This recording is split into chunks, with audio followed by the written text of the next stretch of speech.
오늘 저와 여러분들이 같이 나누실 말씀은 신약성경 사도행전 1장 4절부터 8절까지의 말씀 봉독할 때 제가 1장 4절 봉독하고 우리 8절까지 한 절씩 교독하도록 하겠습니다.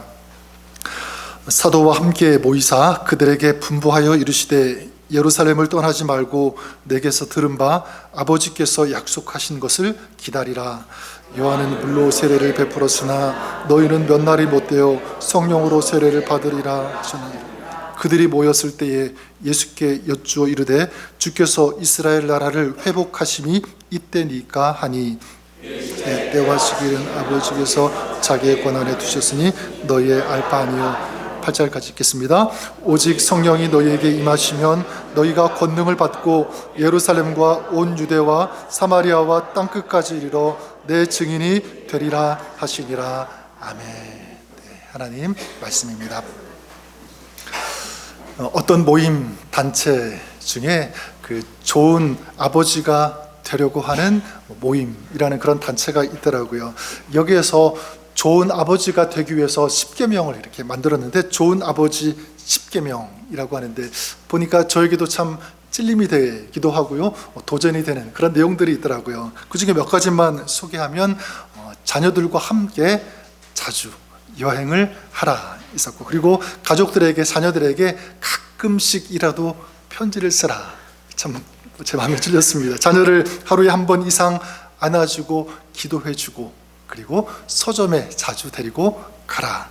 그리고 부모의 고향을 찾아가 어른들께 효도하는 모습을 직접 보여주라. 이런 내용도 있었고요. 그리고 자녀들과 한 약속을 반드시 지키라. 이런 내용들이었습니다. 저는 이것을 보면서 제 나름대로 하나의 그 인사이트를 제가 발견했는데, 좋다는 것이 무엇인가? 좋은 아버지, 여기 있는 것처럼 좋다는 것은 저는요, 행동과 연결되어질 때 비로소 좋다라고 말할 수 있는 것 같아요. 여기에 그 10가지 그 계명이 다 뭐였습니까? 행동이잖아요. 그죠? 가라, 지키라, 써라, 이런 행동. 그러니까 가만히 있어서 뭐 말만 한다든지, 그러면 스스로는 뭐 내가 좋은 아버지, 좋은 엄마, 좋은 사람인 것처럼 생각할 수는 있지는 모르겠지만 실제로는 그렇지 않다라는 그런 인사이트였습니다. 저는 그런 맥락에서 저는 이런 질문을 한번 해보게 됩니다. 뭐냐면, 그러면 좋은 신앙은 어떤 신앙일까라는 거예요.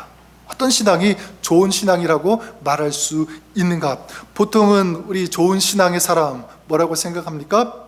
말씀을 가까이 하는, 말씀을 읽고 묵상하는 그런 사람, 그리고 교회에 빠지지 않고 나오는 어떤 그런 모습, 그런 사람, 그리고 이 마음이 늘 하나님을 향해 가 있는 어떤 그런 사람이 아니겠느냐라고 생각할 수 있습니다. 물론 틀리지 않아요. 맞습니다. 그리고 우리도 그래야 되는 것 맞아요. 하지만 저는 그것만으로 좋은 신앙이라고 하기에는 뭔가 조금 아쉬움이 있는 것 같아요.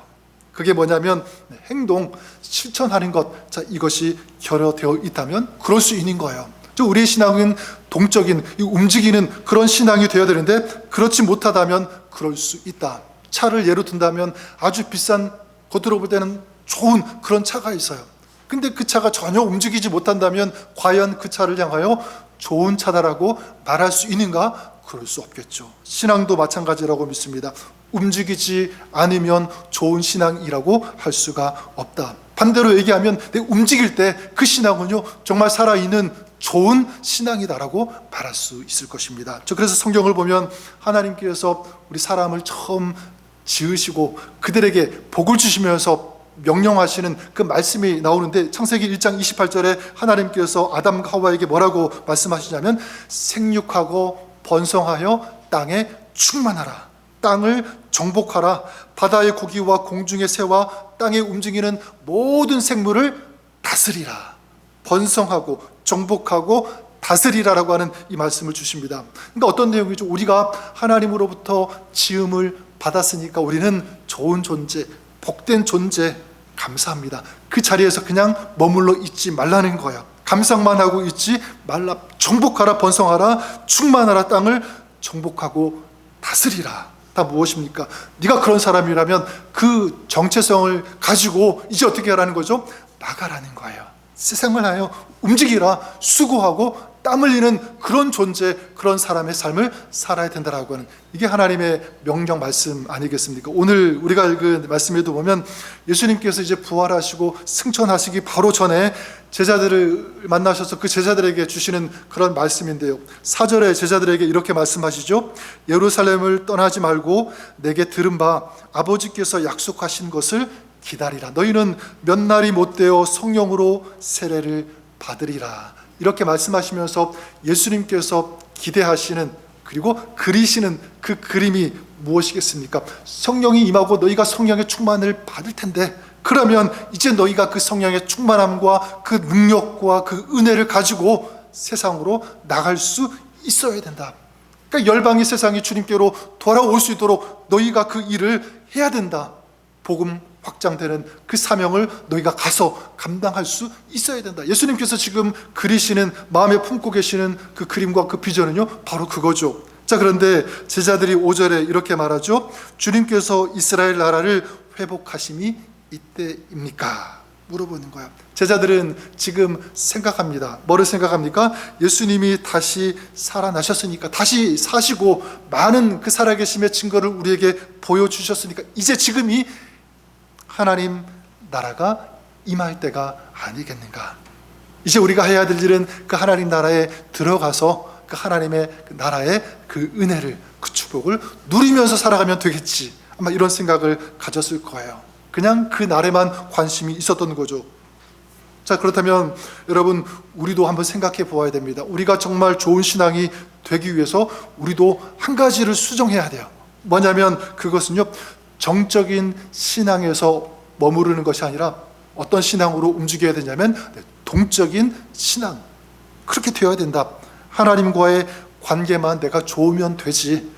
믿는 사람이니까 이제 하나님께서 나에게 허락하실 은혜, 축복, 이것만 내가 기다리면서 있으면 되지.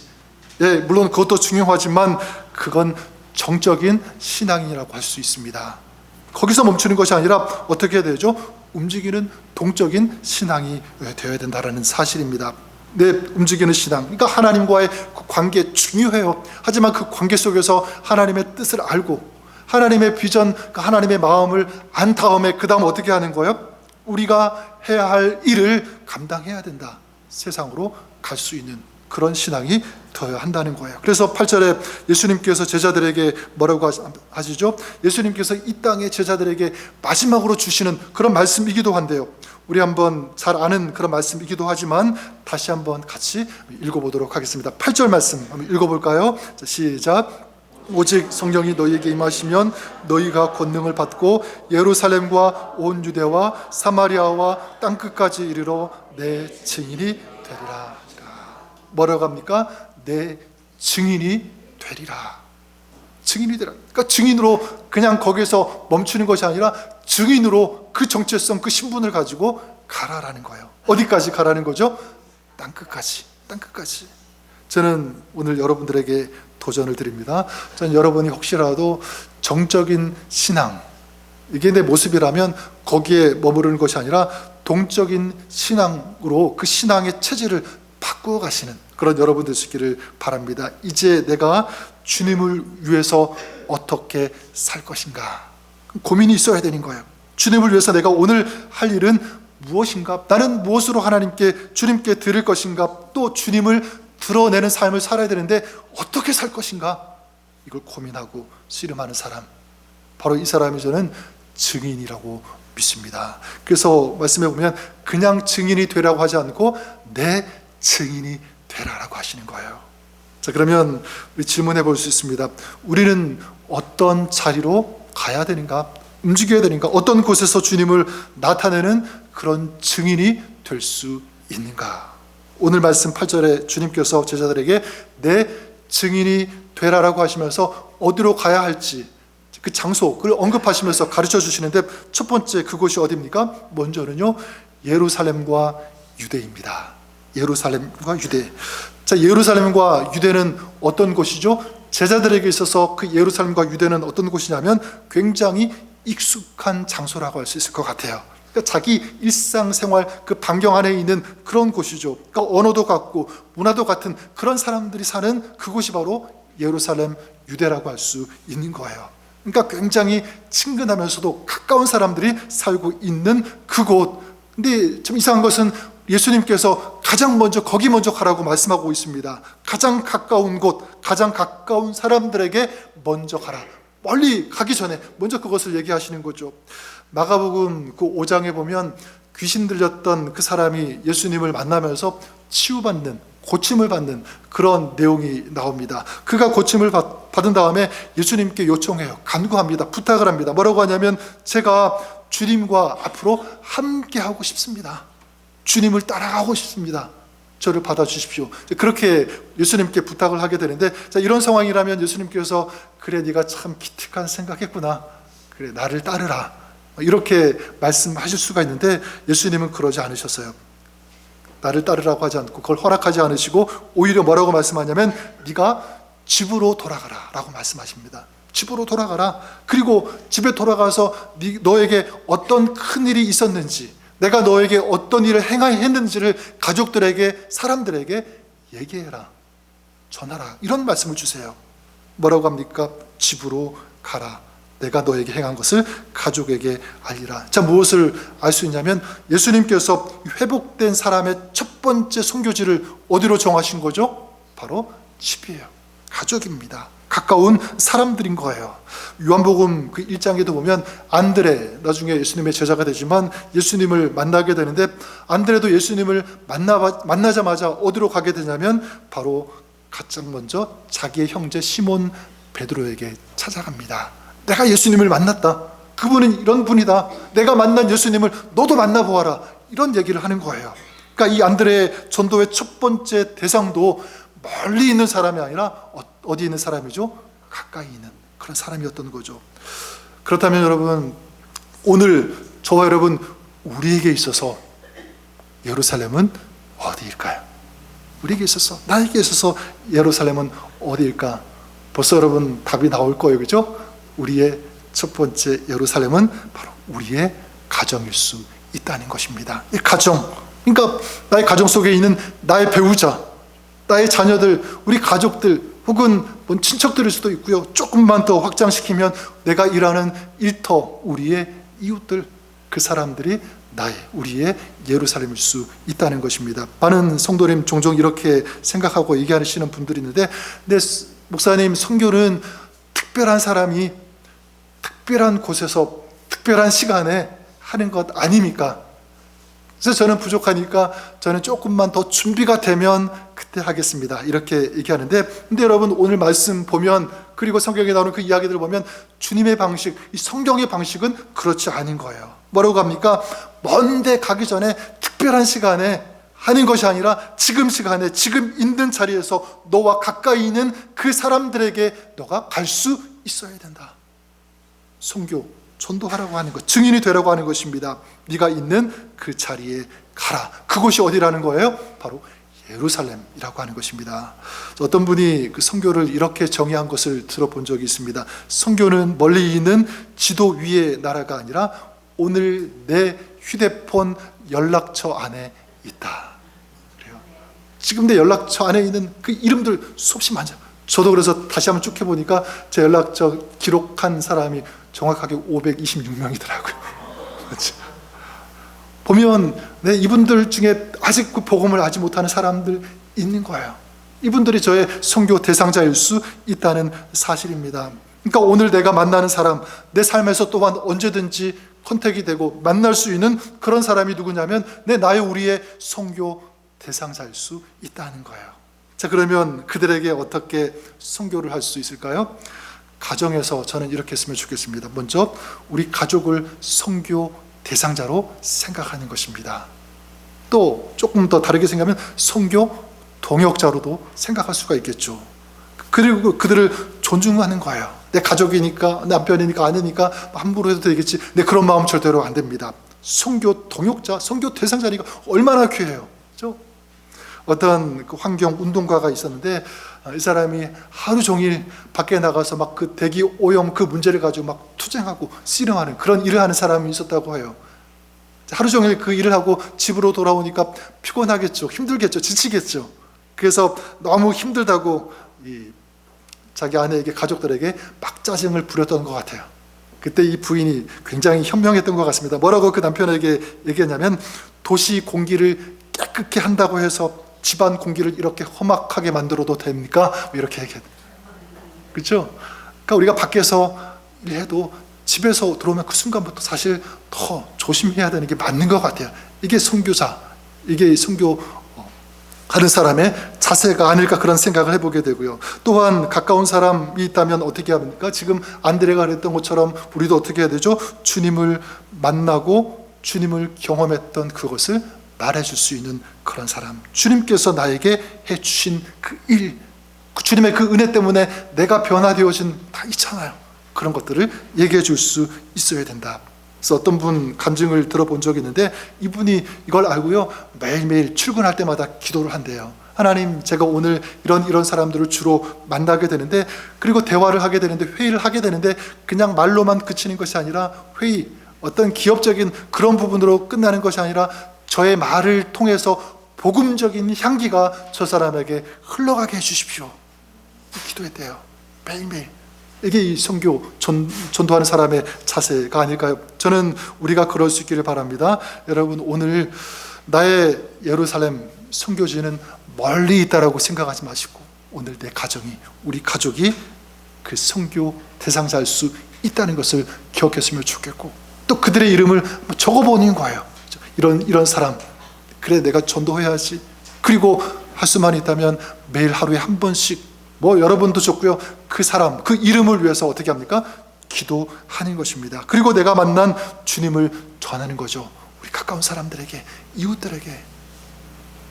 그래서 더 정직해야 되고, 더 올바르게 해야 되고, 더 아름다운 가치를 우리는 가져야 되고요. 정말 세상 사람들과 다른 그런 모습의 삶을 살도록 우리는 힘써야 되는 것입니다. 감사가 일어나지 않을 때, 기쁨이 실종되어 줄 때 감사하고 기뻐하는 그런 모습도 해당될 거예요. 그래서 사람들이 물어볼 수 있겠죠. 당신은 지금 이런 상황인데 어떻게 그렇게 기뻐할 수 있습니까? 어떻게 감사가 나오죠? 이렇게 물어본다면 우리는 대답할 수 있겠죠. 네, 저는 힘들지만 어렵지만 주님의 은혜 때문에 제가 이렇게 살아갈 수 있습니다. 모든 것이 주님의 은혜입니다. 주님께서 나와 함께 하시기 때문에 내가 아는 주님, 내가 만난 그 주님을 당신도 믿고 당신도 만나보십시오. 달라질 것입니다. 얘기해 주는 거예요. 기억하십시오. 오늘 내 삶의 자리가 선교지다. 믿으십니까? 네, 선교지는 가까운 곳이다.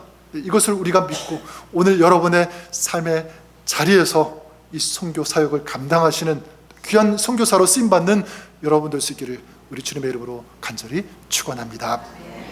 둘째로 우리가 가야 하는 곳, 우리가 증인되어야 하는 곳이 있다면 어디일까? 두 번째, 예수님께서 언급하신 장소가 어디죠? 사마리아라고 하는 곳입니다. 사마리아. 이 제자들에게 있어서 그러면 사마리아는 어떤 곳인가 라는 거겠죠. 사마리아는 일단 유대 그리고 예루살렘보다는 조금 거리가 있지만 그렇다고 해서 그리 먼 곳은 아닙니다. 굉장히 가까운 곳이라고도 할 수가 있는데, 중요한 것은 무엇이냐면 거리는 가깝지만 마음의 거리는 굉장히 떨어져 있는, 멀리 있는 그런 대상자라고 할 수가 있을 것 같아요. 그러니까 지금 이 제자들의 마음이 그런 거죠. 굉장히 불편한 장소, 그곳이 사마리아. 그 이유가 있습니다. 왜냐하면 사마리아는요, 이방 사람들과 혼인해서 혼혈을 이루고 살아가는 그런 사람들이 굉장히 많았기 때문에 그래요. 꼴불견, 도저히 못 봐주겠다, 그런 마음. 그래서 사마리아를 조롱하고 경멸하고 혐오했죠. 그리고 빨리 갈 수 있는 길, 이 사마리아를 통과하면 더 빨리 갈 수 있음에도 불구하고 일부러 돌아서 가는 그런 일들, 복음서에 많이 나오지 않습니까? 그러니까 유대인들, 이 제자들 입장에서는 그 이런 노래 있지 않습니까? 가까이 하기엔 너무 먼 당신, 이런 노래가 있는 것처럼 가까이 있는데 가까이 하기에는 너무너무 먼 그런 대상자들이 바로 이 사마리아 사람들이었던 거예요. 근데 여러분 보십시오. 예수님은 뭐라고 합니까? 그래, 피해서 가라, 괜찮다라고 하지 않고 사마리아로 가라, 사마리아로 가라고 말씀합니다. 자, 그러면 이제 우리 쪽으로 한번 생각해 볼 수가 있죠. 여러분에게 있어서, 우리에게 있어서 사마리아는 어디인가라는 거죠.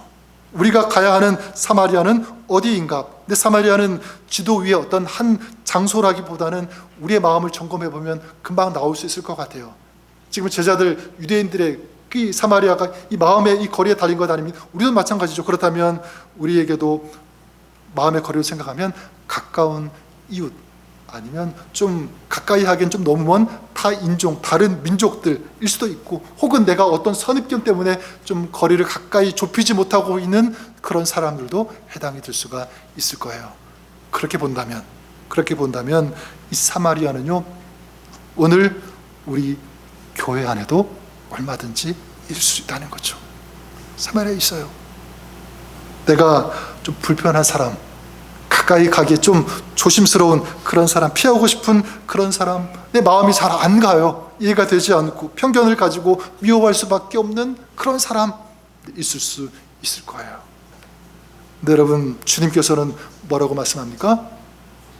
그 사마리아로 어떻게 하라는 거죠? 가라라고 말씀합니다. 그러니까 우리가 정말 선교하는 성도가 되려고 한다면, 또 교회도 선교하는 그런 교회가 되기를 원한다면 반드시 어디를 넘어야 되죠? 어디를 통과해야 합니까? 사마리아를 통과해야 된다. 그 사마리아라고 하는 이 담을 넘지 않으면 안 된다라고 하는 거예요. 그래서 올해 우리 교회 표가 샤인 브라이트 아닙니까? 지난주에 신년 특별 새벽 기도회 때 복음으로 비추는 교회라는 주제로 말씀을 같이 나누었는데, 그래 여러분, 복음으로 빛나는, 복음을 비추는 그런 교회가 되기 위해서 어디를 넘어야 되는 거예요? 사마리아를 넘을 수 있어야 된다. 사마리아도 넘지 못하는데 그 조금만, 그 담도 넘지 못하는데 어떻게 세상을 향하여, 열방을 향하여 나아갈 수 있겠는가? 바로 이거예요. 요한일서 4장 20절에 성경은 우리에게 이런 말씀을 주세요. 누구든지 하나님을 사랑하노라 하고 그 형제를 미워하면 이는 거짓말하는 자니, 보는 바 그 형제를 사랑하지 아니하는 자는 보지 못하는 바 하나님을 사랑할 수 없느니라. 눈에 보이는 가까운 사람도 사랑하지 못하는데 눈에 보이지 않는 하나님을 어떻게 사랑한다라고 말할 수 있는가? 만약 그렇게 말한다면 그건 거짓이다, 그건 위선이다라고 말하는 거예요. 여러분, 또 하나님을 사랑한다고 하면서 그런 사람들을 만약 사랑하지 못하는데 어떻게 그 사람이 열방을 사랑한다고, 열방을 위해서 내가 나아간다고, 일한다고, 섬긴다라고 말할 수 있는가? 그것도 틀리다는 거죠. 전 여러분들이 기억했으면 좋겠습니다. 여러분, 선교의 첫 걸음은 거창한 구호, 이런 것으로 시작하는 것이 아니라 오늘 말씀처럼 사마리아를 먼저 통과하는, 여기에서 아름다운 선교는 시작된다는 것을 우리가 기억했으면 좋겠습니다. 그래서 어떻게 해요? 불편해도 먼저 말을 걸어줄 수 있는 그런 사람, 눈을 피하는 것이 아니라 내 마주 보고 얘기해 줄 수 있는 그런 사람, 그리고 나의 따뜻한 이 사랑의 마음을 담아서 얘기해 주고 권면해 주고 위로해 주고 품어줄 수 있는 그런 사람, 용서가 필요한 거예요. 어떻게 그럴 수가 있죠? 내가 죄인 되었을 때 나를 먼저 용서해 주신, 손을 내밀어 주신 그 주님의 그 십자가의 그 은혜, 그 사랑이 있기 때문에 그런 거예요. 그래서 우리 여러분, 다른 민족, 타인종 우리가 많이 보지 않습니까? 그 사람들에게도 내 전도지 한 장 주면서 하나님께서 당신을 사랑하십니다 라고 말해주는, 이것이 사마리아로 가는 좋은 방법이 아닐까 생각합니다. 전 저와 여러분들이 이렇게 이 사마리아를 통과하고 사마리아를 지나고 이 사마리아라고 하는 이 벽을 넘어서서 더 넓게 열방을 향하여 나아가는 귀하게 쓰임받으시는 그런 여러분, 또 우리 교회가 되시기를 우리 주님의 이름으로 간절히 축원합니다. 마지막으로 우리가 가야 하는 곳, 우리가 증언되어야 하는 곳이 어디입니까? 바로 땅 끝이라고 말씀하고 있죠. 땅 끝까지 이르러 내 증인이 되리라. 땅 끝까지. 자, 그러면 직접적으로 우리에게 있어서 땅 끝은 어디인가 생각해 볼 수 있기를 바랍니다. 땅 끝 하면 먼저 어디가 떠오르게 되죠? 저기 땅 끝 멀리 아프리카 같은 곳, 오지, 이런 곳 아닐까 생각할 수가 있습니다. 틀리지 않아요. 맞습니다. 하지만 선교학적으로 보면 땅 끝은 단순히 먼 곳, 지구의 끝이 아니라 복음이 아직 닿지 않은 것, 미전도 지역, 민족, 나라가 될 수 있을 것입니다. 근데 저는 선교학적으로도 생각해 보지만 저 나름대로 이걸 묵상하는데 저에게는요, 이런 마음이 밀려왔습니다.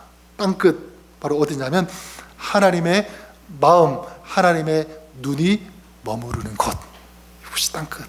그 하나님의 마음과 그 하나님의 그 눈을 가지고 내가 오늘 바라보는 그 대상, 그 민족, 그 나라가 그 사람에게 있어서 뭐가 되는 거죠? 땅끝이 된다라고 하는 사실입니다. 그러니까 사람마다 땅끝은 다 다를 수 있는 거예요. 그렇죠?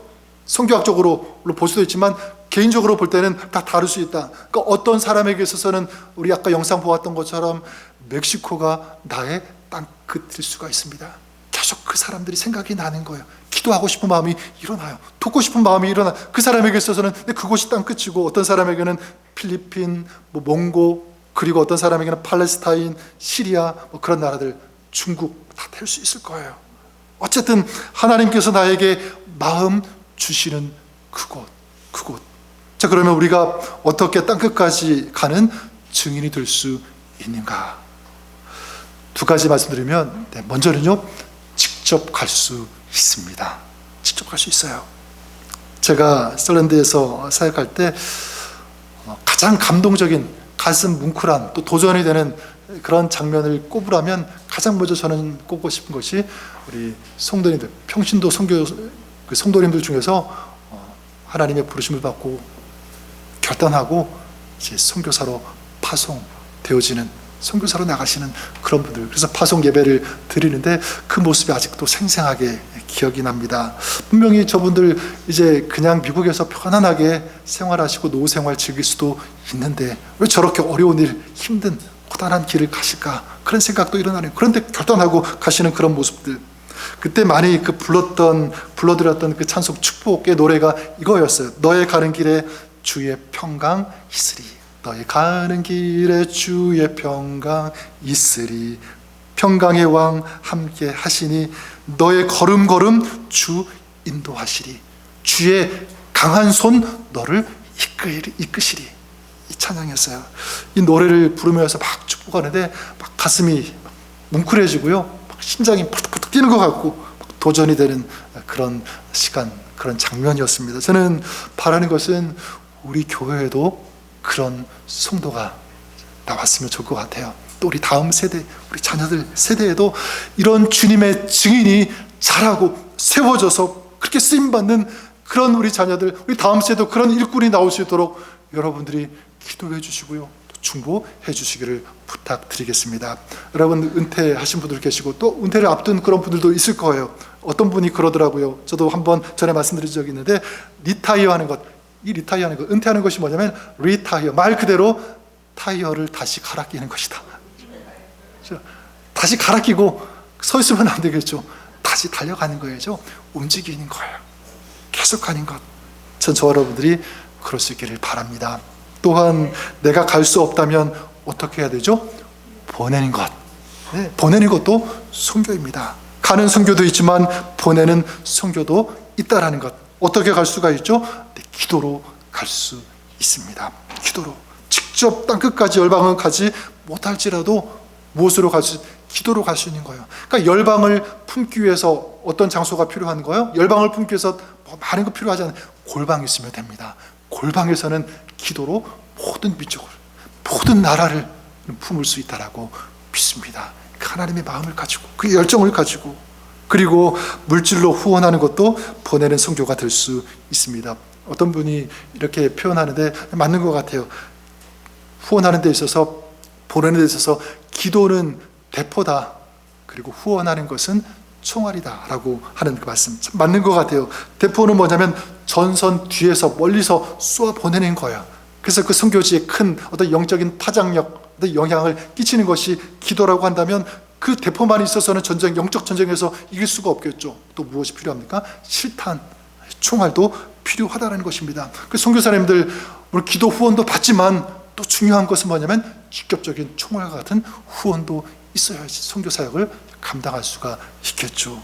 바로 물질이 필요한 현실이 이것이라면, 총알이라면 우리가 그것도 보낼 수 있어야 된다. 따라서 물질로 후원하는 것도 뭐가 됩니까? 선교에 동참하는 것, 그리고 동역하는 것, 또 선교에 참여하고 또 선교로 가는 것이다라고 말씀드릴 수 있습니다. 저는 우리 교회가 그럴 수 있기를 바랍니다. 기도할 때마다 할 수만 있다면 여러분, 우리 주보 뒤에 나온 선교사님들 이름들 항상 가지고 다니시면서, 아니면 여러분 휴대폰에 좀 이름을 적으시고 시간 날 때마다, 볼 때마다 선교사님들을 부르시고요, 축복하면서 중보해 주십시오.